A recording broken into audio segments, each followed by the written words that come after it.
Tony here from Bilzar, and I wanted to talk to you today about building a brand. And I know I go on about it to those of you that are in my group, know that I go on about building a brand. You must build a brand, build a brand, build a brand.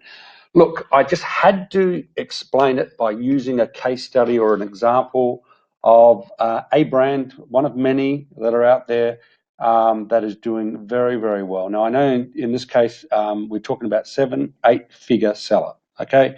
Now, you can start with one brand, obviously, but the idea is to build and build and build.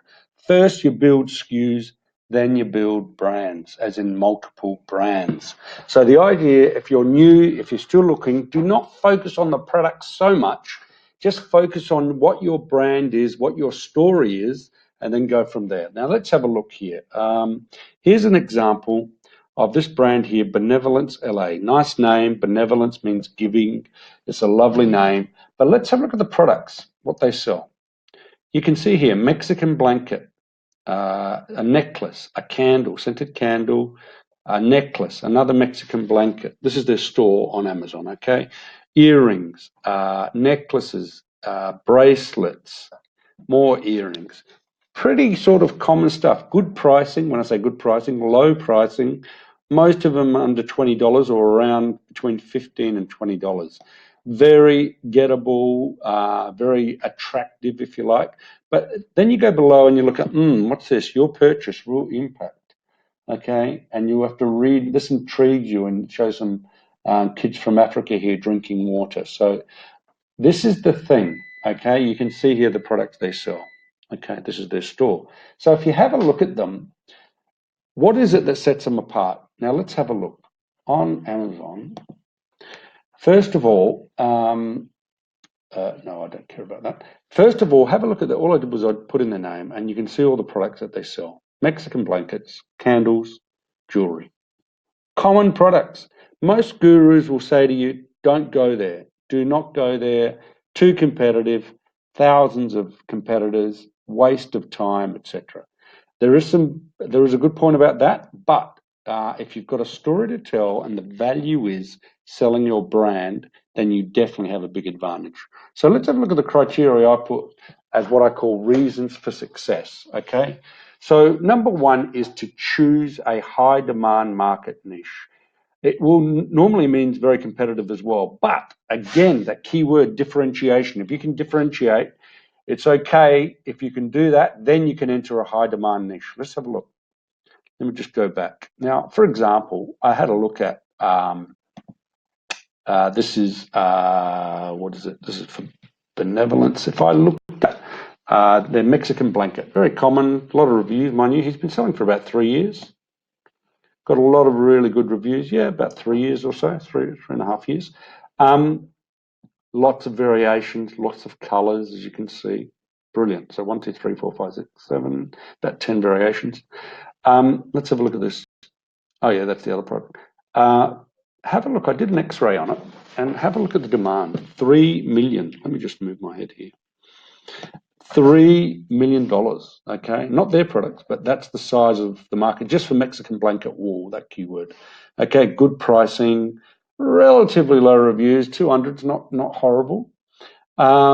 Big demand, right? The other one was scented candles. Now, for the keyword scented candles, 5 million, massive demand, dominated by the big names that people that know scented candles know of. But big demand, pretty competitive, 520 average reviews, pretty low price, but definitely high demand. So that's definitely number one, to go for high demand, okay? So that's what he's done. He's definitely done that. Launch new SKUs every month. Now, I know that it takes time to launch new products, but the key to big selling is to keep adding products, add variations. If you've got a product that you start with, let's say it's a scented candle, it's a particular fragrance, let's say eucalyptus, and it's selling okay, you might be selling, I don't know, 10 to 20 a month.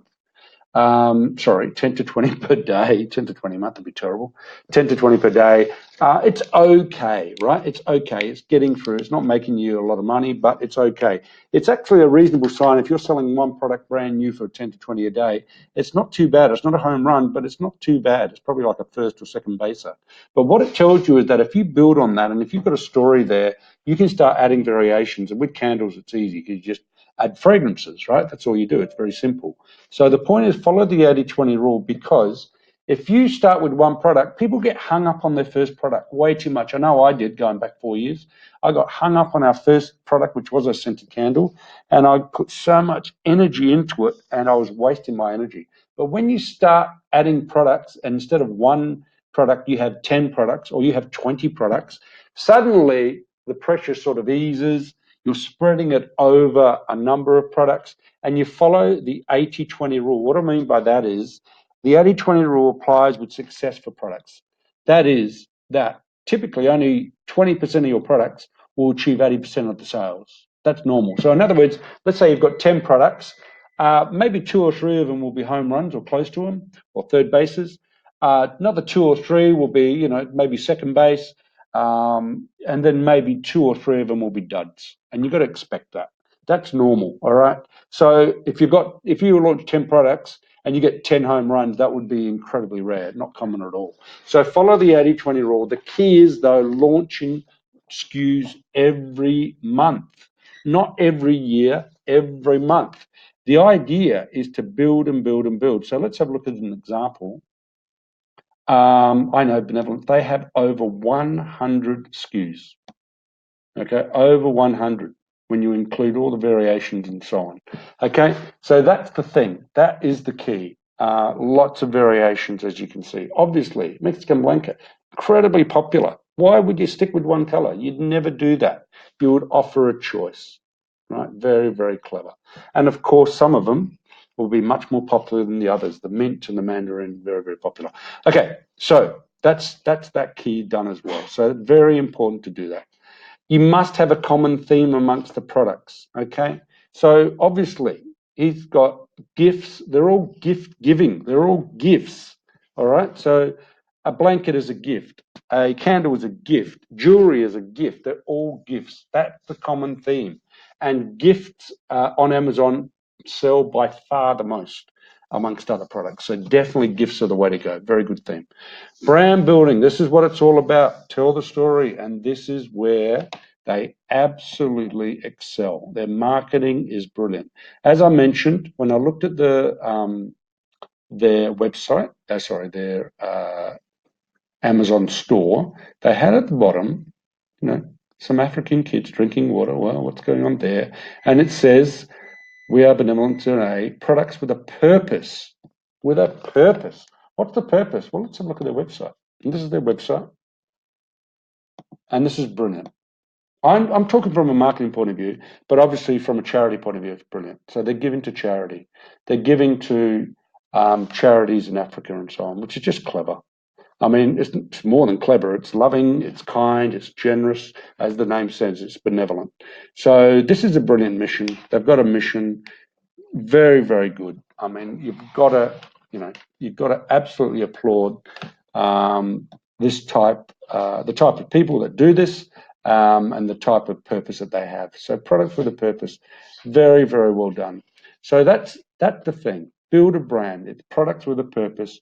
When you buy one of their products, you are contributing to a charity. Okay, you are contributing to getting clean water for kids in Africa. That's a very good feeling when you do that. So you don't have to use the same story. I'm not suggesting that, but you must have a story. If it's something you're passionate about, it could be anything. It could be equal rights for women. It could be working mothers. It could be war veterans. It could be so many things. So something that you really believe in and you're passionate about, absolutely.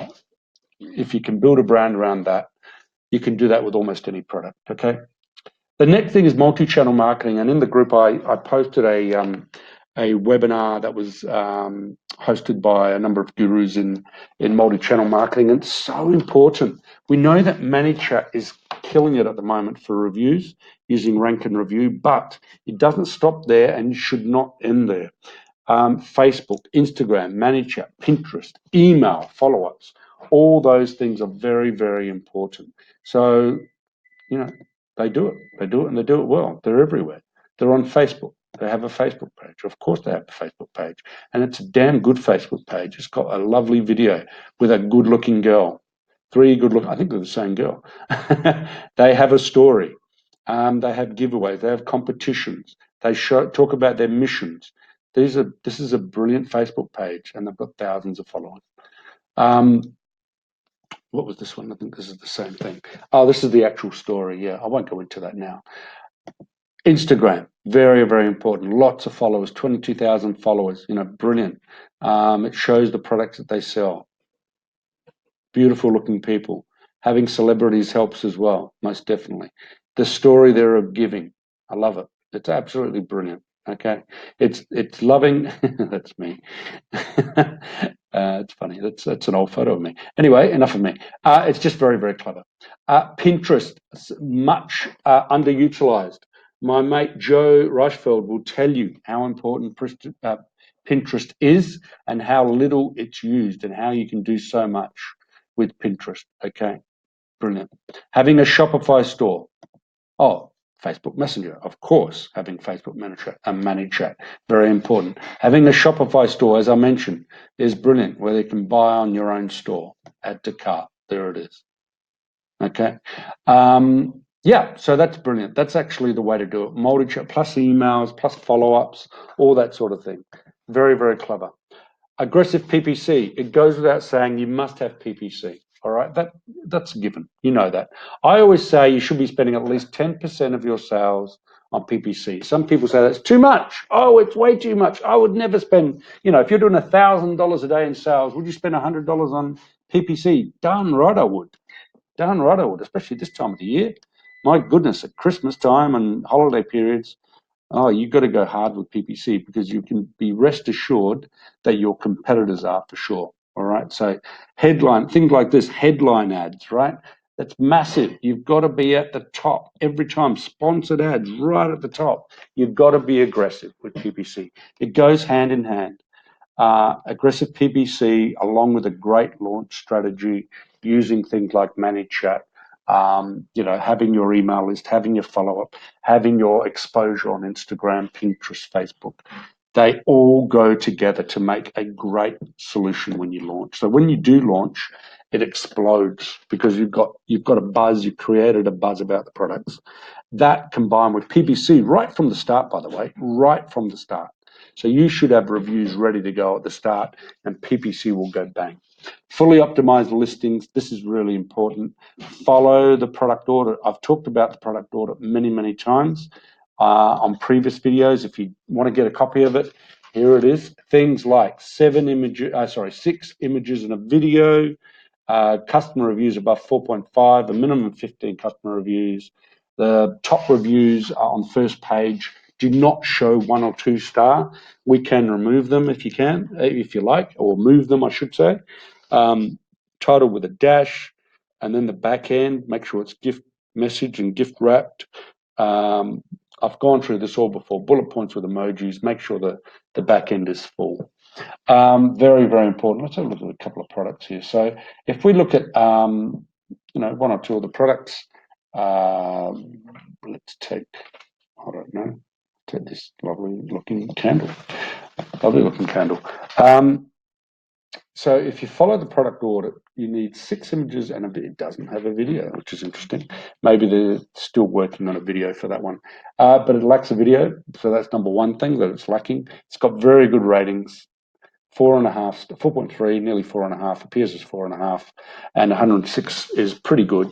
I'm surprised they don't have subscribe and say, which is interesting. This is obviously a relatively new product. It's only about 6 months old. So it's not fully optimized, but definitely it's there. ABC, of course. Got to have EBC, right? And there it is. Okay, so that is really, really important too. Make sure your listing is fully optimized. The title is crucial. And the title you get from using brand analytics and Helium 10 Cerebro and you find our method for finding the top search keywords that are relevant. This is the Brandon Young method that we use, and I've got videos on those as well. If you ever want any of those other videos, let me know and I can send them to you. So a fully optimized listing is paramount. And the last thing I've already mentioned is high number of views and a high rating score. It's all relative, of course. It is all relative, but you've got to have at least 4.5 star. 4.5 star you must have. Got to have 4.5. We know your rating drops below 4.5 star, sales will drop. Your rating drops below 4 star, sales will drop further. If you're below 3.5 star, you not give up, but you can almost give up. You've got to get them back up there. And there are many ways to do it. One of the best and safest ways is ManyChat, rank, and review. Guys, I hope that helps. It's a nice little summary. I just wanted to show you to re-emphasize the importance of when you're choosing a product, when you're sourcing a product, don't think of the product. Well, of course, you've got to think of the product. What I mean is think of your brand first. And when you've got a brand, when you've got a story to tell, you can build products around that. And that's exactly what Benevolence have done. And I congratulate them. They deserve every success. They are brilliant, and you can do it too. There's no doubt. 4 years ago they didn't exist, and now they're powerhouse. Powerhouse, not just on Amazon but everywhere. So, guys, you can do it. All right. You just got to follow the methods for success and go for it, guys. I hope that helps. Any questions? Give me a buzz anytime, and really, really happy to talk about this topic because it is a very important topic. That when you are working with these things, that you must always think of your brand. Okay, thanks guys. Have a good night.